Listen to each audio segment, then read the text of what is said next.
ہم سب جانتے ہیں کہ اس مہینے میں سرکار دو عالم صلی اللہ علیہ وسلم دنیا میں تشریف لائے۔ آپ کی آمد کی تاریخ میں سخت اختلاف ہے۔ اتنی بات یقینی ہے کہ آپ کی آمد کا مہینہ ربیع الاول ہے۔ جب آپ تشریف لائے تو سوموار کا دن تھا، صبح صادق کا وقت تھا، مکہ مکرمہ کے اندر آپ پیدا ہوئے۔ تاریخ ولادت میں ایک قول 8 ربیع الاول کا بھی ہے، 9 کا بھی ہے، 12 کا بھی ہے۔ آپ صلی اللہ علیہ وسلم کی آمد جب ہوئی ہے، یقیناً آپ کی آمد پہ خوشی ہر مسلمان کو ہے۔ جس کو آپ کی آمد پہ خوشی نہیں ہے اس کا اسلام سے تعلق نہیں ہے۔ وَمَا أَرْسَلْنَاكَ إِلَّا رَحْمَةً لِّلْعَالَمِينَ، اللہ نے آپ کو جہان والوں کے لیے رحمت بنا کر بھیجا ہے۔ آپ ایک ایسی بستی میں تشریف لائے ہیں جس بستی کے باشندے جانوروں جیسی زندگی بسر کر رہے تھے۔ بیٹی پیدا ہونے پہ اسے زندہ دفن کر دیا کرتے تھے، ماں کو وراثت میں تقسیم کرتے تھے، پانی پلانے پہ 40 سال جھگڑے کرتے تھے، کئی سال تک ان کی آپس میں قتل و غارت جاری رہتی تھی۔ آپ صلی اللہ علیہ وسلم نے اس بستی میں آ کر ایک انقلاب برپا کیا۔ آپ صلی اللہ علیہ وسلم نے اپنے کردار سے، اپنی سیرت سے، اپنے عمل سے لوگوں کو وہ پیغام دیا ہے، جب انہوں نے اس پیغام پر عمل کیا وہ بھی صحیح انسان بن گئے اور اس مقام تک پہنچے کہ اللہ پاک عرش معلیٰ سے ان کی تعریفوں میں قرآن نازل کرتے ہیں۔ رضی اللہ عنہم ورضوا عن کے اعلان ہو رہے ہیں، اولئک هم الصادقون کے اعلان ہو رہے ہیں، اولئک هم المفلحون کے انعام مل رہے ہیں۔ ان کے ایمان کی گواہیاں اللہ قرآن سے دے رہے ہیں۔ انہیں اولئک حزب اللہ کہہ کر اللہ کی جماعت کہا جا رہا ہے۔ یہ سب کچھ کیوں ہوا؟ انہوں نے سیرت کو منایا نہیں، سیرت کو اپنایا ہے۔ سیرت میرے عزیزو منانے کی چیز نہیں ہے، سیرت اپنانے کی چیز ہے۔ آج ہمارا معاشرہ منا رہا ہے، اپنا نہیں رہا، اس لیے انقلاب نہیں آ رہا۔ منانے کے پیچھے لگ گئے کہ چند دن ربیع الاول کے ایام میں شور ہو، گھروں کو سجا لیں، گلیوں کو سجا لیں، لائٹنگ کر لیں، جھنڈے لگا لیں کہ مجھے نبی کی آمد پہ بڑی خوشی ہے، نبی کا میلاد ہوا ہے، ہم میلاد منا رہے ہیں۔ میلاد کا کون منکر ہے؟ کوئی شخص مسلمان تو کیا کافر بھی میلاد کا منکر نہیں ہے۔ میلاد کا معنی آپ کی ولادت، آپ کی پیدائش، آپ کا دنیا میں تشریف لانا۔ سب قائل ہیں کہ آپ کی ولادت ہوئی ہے، آپ کا میلاد ہوا ہے، آپ دنیا میں تشریف لائے ہیں، سب قائل ہیں، کوئی منکر نہیں۔ بتانے کی لوگوں کو اس بات کی ضرورت ہے کہ آپ دنیا میں آئے کیوں تھے، آپ کی آمد کا مقصد کیا تھا، آپ کی آمد کا مقصد کیا تھا، یہ بتانے کی ضرورت ہے۔ ایک شخص مسجد کے باہر کھڑا ہو جائے، لاؤڈ سپیکر میں اعلان کرے کہ یہ مسجد ہے، ہر گزرنے والے کو بتائے یہ مسجد ہے، شور کرے یہ مسجد ہے، لوگ کہیں گے کہ تم کیسی بات کرتے ہو، کون نہیں جانتا یہ مسجد ہے، اس کا مینار بتاتا ہے یہ مسجد ہے، اس کا منبر بتاتا ہے یہ مسجد ہے، اس کا محراب بتاتا ہے یہ مسجد ہے، اس کی بناوٹ بتاتی ہے مسجد ہے، یہ بتانے کی ضرورت نہیں ہے۔ تم کس بات کا شور کر رہے ہو؟ سب جانتے ہیں یہ مسجد ہے۔ اگر بتانا ہے یہ بتاؤ کہ مسجد میں کرنا کیا ہے، مسجد بنائی کیوں گئی ہے، مسجد کے بنانے کا مقصد کیا ہے، یہ بتاؤ کہ مسجد میں عبادت کی جاتی ہے، نماز پڑھی جاتی ہے، نماز کی اہمیت بتاؤ، مسجد کی اہمیت بتاؤ، مسجد میں آنے کی اہمیت بتاؤ۔ سب جانتے ہیں کہ حضور صلی اللہ علیہ وسلم دنیا میں تشریف لائے، آپ کا میلاد ہوا، آپ کی پیدائش مبارک ہوئی، آپ کی ولادت ہوئی۔ دنیا کو یہ بتانے کی ضرورت ہے کہ میرے نبی دنیا میں کیوں تشریف لائے تھے، میرے نبی کا آنے کا مقصد کیا تھا۔ میرے نبی اپنی سیرت سکھانے آئے تھے، اپنا پیغام دینے آئے تھے، اپنا عمل دینے آئے تھے۔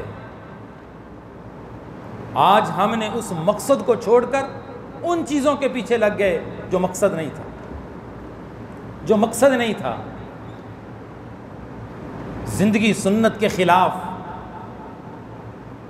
گھر سے سنت کے جنازے نکل رہے ہیں، 6 فٹ جسم پہ سنت نافذ کرنے کو تیار نہیں ہے۔ یہ کس منہ سے کہے گا غلامی رسول میں موت بھی قبول ہے؟ اسے تو نبی کا چہرہ قبول نہیں ہے، اسے نبی کی نماز قبول نہیں ہے، اسے نبی کی زکوٰۃ قبول نہیں ہے، اسے نبی کا حج قبول نہیں ہے، اسے نبی کی تجارت قبول نہیں ہے۔ یہ کس طرح کہتا ہے کہ غلامی رسول میں موت بھی قبول ہے؟ صحابہ اکرام نے اپنے کردار سے ثابت کیا کہ ہم محمدی ہیں، ہم آپ صلی اللہ علیہ وسلم کی سیرت کو منانے والے نہیں ہیں، اپنانے والے ہیں۔ یہ منانے کی چیز نہیں ہے، یہ اپنانے کی چیز ہے۔ صحابہ کو اعلان کرنا پڑا، صحابہ کو اعلان نہیں کرنا پڑا کہ ہم عاشق رسول ہیں۔ ان کا چلنا بتاتا تھا، ان کا اٹھنا بتاتا تھا، ان کا چہرہ بتاتا تھا، ان کا سر پہ امامہ بتاتا تھا، ان کی ٹوپی بتاتی تھی، ان کا عمل بتاتا تھا کہ یہ محمدی ہے۔ کسی فوجی کو بتانا نہیں پڑتا کہ میں آرمی والا ہوں، میں ایئر فورس والا ہوں، میں نیوی والا ہوں۔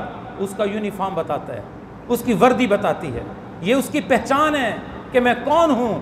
اسی طرح میرے عزیزو، اگر آج کے مسلمان نے نبی کی سیرت کو اپنایا ہوتا، اسے جھنڈی نہ لگانی پڑتی، اسے لیٹنگ نہ کرنی پڑتی، اسے جھنڈا نہ لگانا پڑتا، اسے روڈ بلاک نہ کرنے پڑتے، اسے نعرے نہ لگانے پڑتے۔ اس کا کھانا، اس کا پینا، اس کا چلنا، اس کا اٹھنا، اس کا کھانا، اس کی تجارت، اس کی معاشرت، اس کی نماز، اس کا وضو، اس کا غسل، اس کا مہمان کا اکرام کرنا، اس کا اخلاق سے ملنا، یہ سب بتاتا ہے کہ یہ حضرت محمد صلی اللہ علیہ وسلم سے محبت کرنے والا ہے۔ صحابہ نے اس کو اپنایا، آپ کی زندگی پر وہ کامیابی کا یقین کر چکے تھے، دنیا اور آخرت کی عزت آپ کی مبارک زندگی پر عمل کرنے میں وہ یہ راز جان چکے تھے۔ ان کے سامنے بڑے بڑے بادشاہوں کے محلات تھے، لیکن وہ سنت کو نہیں چھوڑتے تھے۔ حذیفہ بن یمان رضی اللہ تعالیٰ عنہ ایک بادشاہ کے دربار میں بیٹھے ہوئے ہیں، کھانا لگا ہوا ہے، لوگ کھانا کھا رہے ہیں، آپ سے ایک لقمہ نیچے گرا، ایک لقمہ نیچے گرا، آپ نے اٹھایا، صاف کیا اور کھا لیا۔ ساتھ والے نے کوہنی ماری، کہنے لگا یہ کیا کر رہے ہو؟ تو آپ نے کیا فرمایا؟ فرمایا ان بیوقوفوں کی وجہ سے میں اپنے محبوب کی سنت کو چھوڑ دوں؟ میرے محبوب کی سنت یہ ہے لقمہ نیچے گرے اسے صاف کر کے کھا لو، میں ان بیوقوفوں کی وجہ سے نبی کی سنت کو نہیں چھوڑ سکتا۔ صحابہ یہ راز جان چکے تھے، آج مسلمان پہ اس کے یقین نہیں آیا۔ آج کے مسلمان کو نبی کی زندگی پر عمل کر کے کامیابی کا یقین نہیں نظر آ رہا، اس لیے زندگی کا ایک حصہ نبی علیہ الصلوۃ والسلام کی زندگی سے ہٹا ہوا ہے، نبی کی سیرت سے دور ہیں، نبی کی زندگی سے دور ہیں، نبی کی سنت سے دور ہیں۔ صحابہ اس راز کو جان چکے تھے۔ عثمان غنی رضی اللہ تعالیٰ عنہ مکہ مکرمہ میں مذاکرات کے لیے بھیجے گئے، آپ نے مذاکرات کے لیے بھیجا کہ مکہ والوں کو بتاؤ ہم نے عمرہ کرنا ہے، ہم جنگ کرنے نہیں آئے۔ لگے تو ایک کافر نے کہا تم بڑوں کی مجلس میں جا رہے ہو, تمہاری جو تہ بند ہے چادر یہ ٹخنوں سے اوپر ہے, یہ ٹخنوں سے اوپر ہے, اسے نیچے کر لیں. عرب میں ہمارے یہاں پہ دستور ہے کہ جو بڑا سردار ہوتے ہیں اس کی تہ بند ٹخنوں سے نیچے ہوتی ہے. عثمان رضی اللہ عنہ رک گئے, فرمایا اگر میں نے مذاکرات کرنے ہیں اسی حالت میں کرنے ہیں, اگر مذاکرات اس حالت میں ہو سکتے ہیں تو میں جاتا ہوں, وگرنہ میں نہیں جاتا. میں اپنے نبی کی سنت کو نہیں چھوڑ سکتا. میرے نبی نے فرمایا جس کی شلوار ٹخنوں سے نیچے, جس کی تہبند ٹخنوں سے نیچے, جس کی پینٹ پتلون ٹخنوں سے نیچے, فرمایا قیامت کے دن اللہ ایسے شخص کو رحمت کی نگاہ سے نہیں دیکھیں گے اور اسے دردناک عذاب دیں گے, اور فرمایا اسے پاک بھی نہیں کریں گے. اتنی سخت وعید آپ صلی اللہ علیہ وسلم نے بتلائی. حضرت عثمان غنی رضی اللہ تعالیٰ اس موقع پر بھی آپ کی سنت کو نہیں چھوڑا. صحابہ راز جان چکے تھے کہ اگر دنیا میں عزت ملے گی تو پیغمبر کی سنت پر عمل کرنے میں ملے گی, اگر آخرت میں عزت ملے گی تو نبی کی سنت پر عمل کرنے میں ملے گی. نبی کی سنت کا تارک ہو, الفاظ کہنے سے, نعرے لگانے سے, شور مچانے سے کبھی عاشق رسول نہیں بن سکتا, کبھی عاشق رسول میں صداقت نہیں ہو سکتی. اور ایک انسان کبھی کوئی بات نہیں بولتا, بولتا نہیں ہے, اس کا عمل نبی علیہ الصلاۃ والسلام کی سیرت سے, آپ کی سنت کے نور سے مہک رہا ہے. اس کے گھر میں نبی کی سنتیں زندہ ہیں, اس کے عمل میں نبی کی سنت ہے, اس کی تجارت میں نبی کی سنت ہے, اسے بتانے کی ضرورت نہیں. صحابہ بادشاہ کے دربار میں گئے, مذاکرات کرنے تھے, تو بادشاہ بیٹھا ہوا تھا, اس کی رعایا کھڑی تھی, صحابہ بھی کھڑے تھے. صحابہ نے بات کرنے سے پہلے بادشاہ سے کہا ہمارے نبی کی سنت یہ ہے کہ جب کسی سے بات کرو وہ بیٹھا ہوا ہو تو تم بھی بیٹھو یا وہ بھی کھڑا ہو جائے. اگر ہم سے بات کرنی ہے تو اے بادشاہ تجھے بھی کھڑا ہونا پڑے گا, اور اگر بیٹھ کے بات کرنی ہمارے لیے بھی بیٹھنے کی انتظام کیا جائے, پھر آپ سے بات ہوگی. یہ بات بادشاہ کو بڑی کڑوی لگی, اس نے صحابہ کو دربار سے نکال دیا. صحابہ بھی واپس آ گئے. اس نے کہا ہم بھی مذاکرات نہیں کریں گے, ہم اپنے نبی کے عمل کو نہیں چھوڑ سکتے. صحابہ تو نبی کے تھوک کو نیچے نہیں گرنے دیتے تھے, آپ کے پسینے کو نیچے نہیں گرنے دیتے تھے. حضرت ام سلیم فرماتی ہیں ایک مرتبہ سرکار دو عالم صلی اللہ علیہ وسلم میرے گھر میں آرام فرما رہے تھے, اور چمڑے کا بستر تھا, اور آپ کا پسینہ مبارک آپ کی کمر مبارک سے گر گر کے اس بستر پہ جمع ہو رہا تھا. تو میں نے ایک شیشی اٹھائی, اس میں جمع کرنا شروع کر دیا. اتنے میں آپ بیدار ہوئے, آپ نے پوچھا ام سلیم کیا کر رہی ہے؟ میں نے کہا یا رسول اللہ آپ کا پسینہ مبارک محفوظ کر رہی ہوں, اس لیے کہ ہم اس میں خوشبو میں لگاتے ہیں, ہم خوشبو کے طور پہ استعمال کرتے ہیں کہ آپ کے پسینے میں خوشبو آتی ہے. حضرت عائشہ فرماتی ہیں آپ ایک دن گھر تشریف لائے, تو میں سوئی تلاش کر رہی تھی, مجھے اندھیرے میں سوئی نہیں مل رہی تھی, تو میں حیران ہو گئی کہ آپ کے چہرے سے ایک نور نکلا, اس نور کی روشنی میں نے سوئی تلاش کی. آپ کو تو اللہ نے ایسا بنایا تھا. صحابہ آپ کے ایک ایک عمل سے محبت کرتے تھے. کیا ان کی محبت کا عالم تھا؟ ایسی جماعت, ایسے انسان دنیا میں پیدا نہیں ہو سکتے جو عشق اور محبت انہوں نے کی. آپ مسجد میں خطبہ دے رہے ہیں, آپ نے مسجد میں لوگ ارد گرد کھڑے ہیں, آپ نے لوگوں سے کہا اجلس, بیٹھ جاؤ. عبداللہ بن مسعود مسجد کے دروازے پہ بیٹھ گئے. آپ نے خطبے کے بعد ان سے پوچھا عبداللہ بن مسعود, عبداللہ میں نے تجھے تو نہیں کہا تھا بیٹھ جاؤ؟ فرمایا یا رسول اللہ کیسے ہو سکتا ہے, آپ کے الفاظ کان میں پڑے اور ہم کھڑے رہے؟ مجھے نہیں پتا آپ نے کس کو کہا, آپ کے کان, میرے کان میں آپ کے الفاظ پہنچے. آپ نے فرمایا اجلس, بیٹھ جاؤ.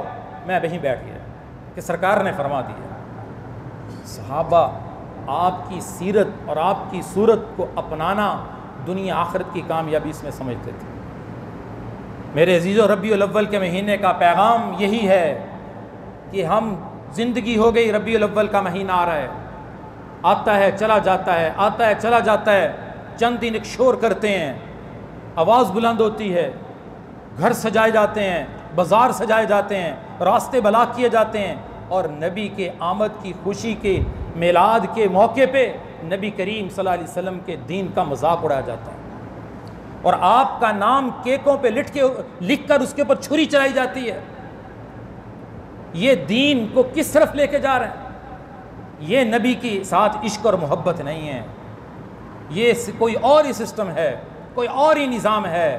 نبی علیہ الصلوۃ والسلام نے جو ہمیں محبت کا انداز سمجھایا ہے، قرآن ہمیں بتا رہا ہے، قرآن ہمیں بتا رہا ہے۔ رب کائنات فرما رہے ہیں قل ان کنتم تحبون اللہ فاتبعونی، اگر تم اللہ سے محبت کرنا چاہتے ہو، ایک شرط ہے، اس کے بغیر تم اللہ تک نہیں پہنچ سکتے، اللہ کے بغیر اللہ تک نہیں پہنچ سکتے، ایک شرط، ایک طریقہ، فاتبعونی، میرے محبوب کی اتباع کرو، میرے محبوب کی بات مانو، میرے محبوب کے عمل کو اپناؤ، میرے محبوب کی سیرت کو اپناؤ، میرے محبوب کی سنت کو اپناؤ، زندگیوں میں انقلاب برپا کرو، تو پھر تمہیں اللہ کی محبت مل سکتی ہے۔ اگر تم نبی کی سنت کو اپناؤ گے پھر کیا ملے گا تمہیں؟ یحببکم اللہ، اللہ تمہیں محبوب بنا لیں گے۔ لوگ کہتے ہیں سنتی ہے، سنت کو سنت سمجھ کر چھوڑ دیتے ہیں، کون سا فرض ہے، کون سا واجب ہے؟ سنت ہی ہے۔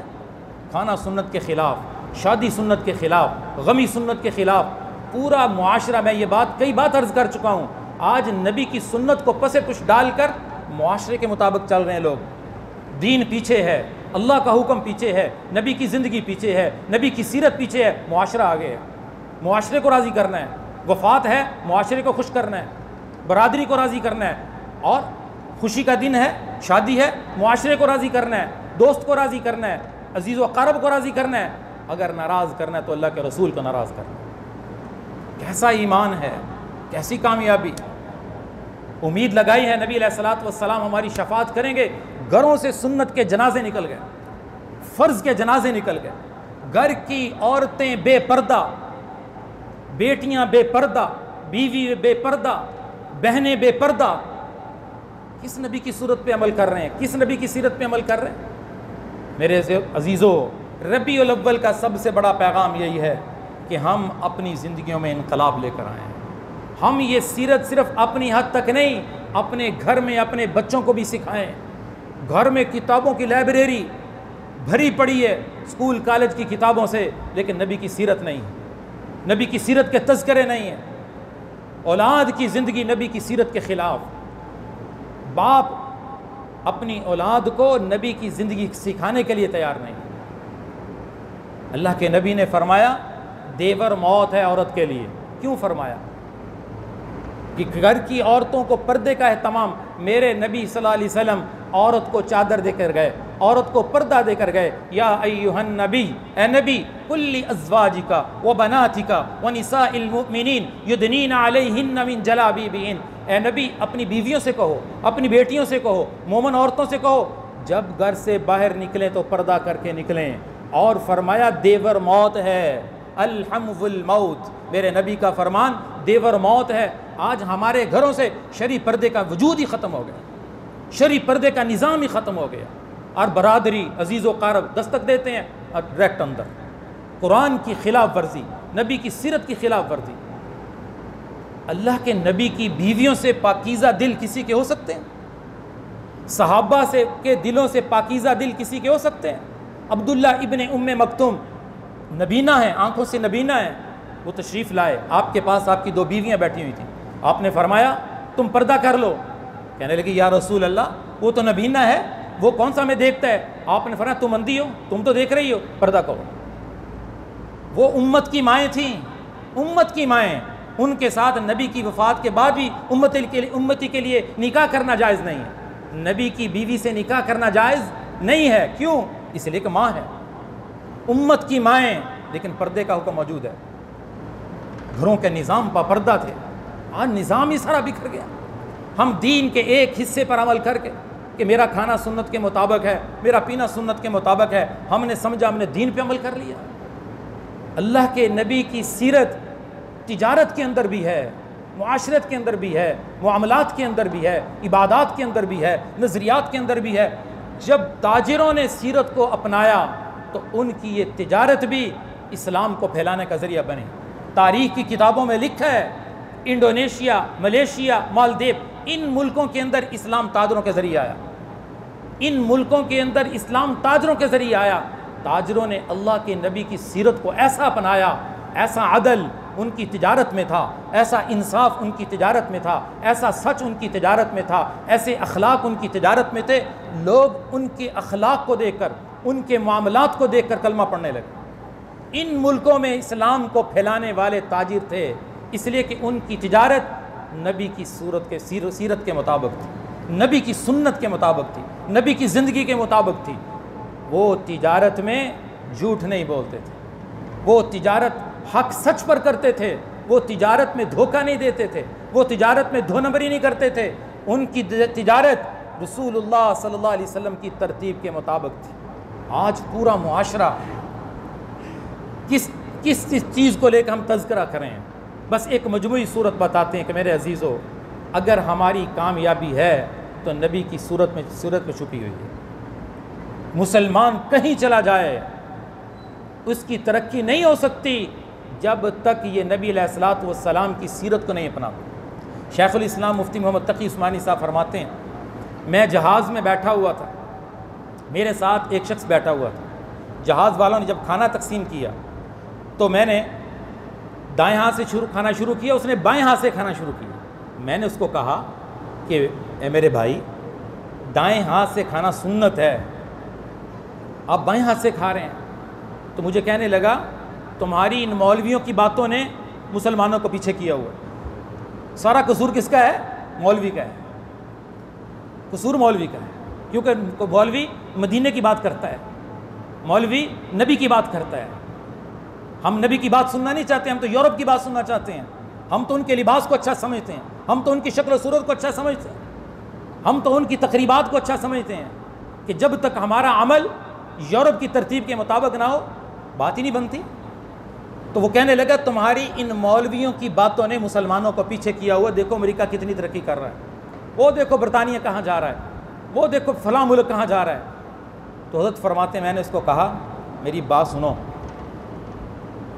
اگر تم بھی ویسی ترقی چاہتے ہو جو تم نے کلمے کا لبادہ اڑا ہوا ہے نا، اس سے نکلو، تمہیں ایسی ترقی ملے گی جیسے امریکہ کو ترقی مل رہی ہے، جیسے کافر ترقی میں جا رہے ہیں، تمہیں ایسی ترقی ملے گی، لیکن تمہیں کلمے سے باہر نکلنا پڑے گا۔ کلمہ آج چھوڑ دو، ان کے ساتھ چلے جاؤ۔ ایک طرف تم کلمہ پڑھتے ہو اور مثالیں تم کافروں کی دیتے ہو، شرم میں ڈوب مرنے کا مقام ایک مسلمان ایسی بات کرے، وہ یہ سمجھے کہ نبی علیہ الصلوۃ والسلام کی زندگی سے ہٹ کر کامیابی۔ جب ہمارے پاس سب سے زیادہ خوبصورت زندگی موجود ہے، مسلمان سے پوچھو سب سے زیادہ خوبصورت زندگی کس نے گزاری ہے روئے زمین پہ؟ کس نے گزاری؟ حضرت محمد صلی اللہ علیہ وسلم نے۔ یہ میں نہیں کہتا، یہ غیر مسلموں نے جب آپ کی زندگی پہ قلم اٹھایا، انہوں نے بھی اپنی کتابوں میں یہ بات لکھی ہے، اس روئے زمین پہ سب سے زیادہ خوبصورت زندگی گزارنے والے حضرت محمد صلی اللہ علیہ وسلم۔ مسلمانوں کے پاس اتنی خوبصورت زندگی کے ہوتے ہوئے پھر مسلمان کی نظریں غیروں کی طرف کیوں اٹھتی ہیں؟ کیوں غیروں کی طرف نظریں اٹھتی ہیں؟